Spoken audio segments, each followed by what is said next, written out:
let's talk Strange. Doctor Strange in the Multiverse of Madness is Benedict Cumberbatch's 6th outing as Doctor Strange. He's also joined by Scarlet Witch actress Elizabeth Olsen, I remember her name, and of course Benedict Wong, who plays Wong. Yes!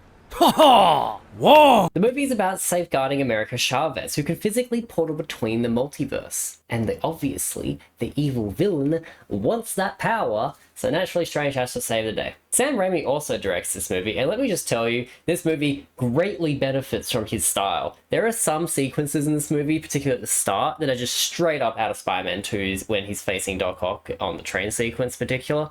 You'll know it when you see it. The mix of practical and CGI in this film, very good. Raimi also happened to inject a lot of his horror background into this movie, and it honestly, for the most part, works. I like a particular couple of sequences towards the first half, though you know when you see it, the movie does happen to go too far for me, and I didn't really enjoy that aspect of the movie. To address the multiverse aspect of this movie, I think they honestly handled it as well as you could have.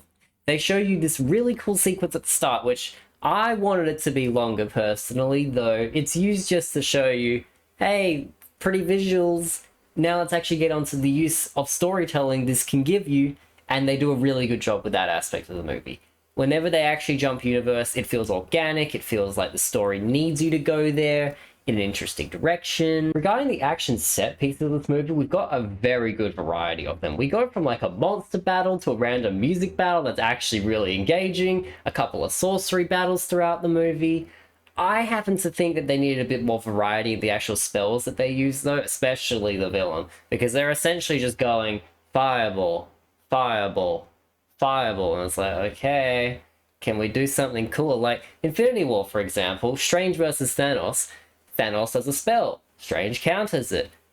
Thanos counters that one. Like, there's some actual back and forth there. It's kind of like playing a game of chess with your spell pieces. That's when I think magic is used best. Getting into a personal gripe I have with the first Strange movie, they cast Regina George herself, Rachel McAdams, as a night nurse, who is a character in the comics, but, you know, very minor, and that is such a waste for her talents. This movie recognizes that and goes, okay, we'll pay off her first character, and then we're going to give you, through the power of the multiverse, a way better one.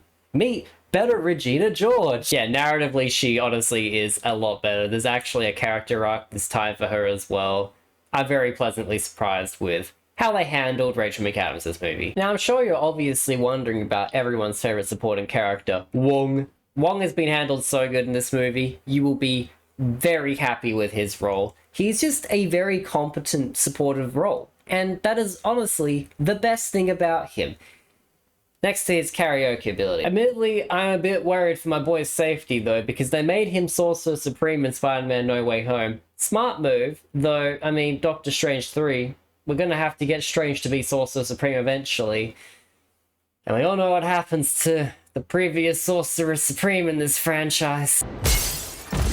Getting into Elizabeth Olsen as Scarlet Witch, I think she's happened to be a really good supportive character for Doctor Strange. You're going to hear a lot about how her performance in this movie is probably the best aspect of it. I still honestly think Wong is my favorite character. She still nails the emotional trauma. There's some very good WandaVision payoff for fans of WandaVision like myself. Alright, I do have to get into a couple of the negatives of this movie.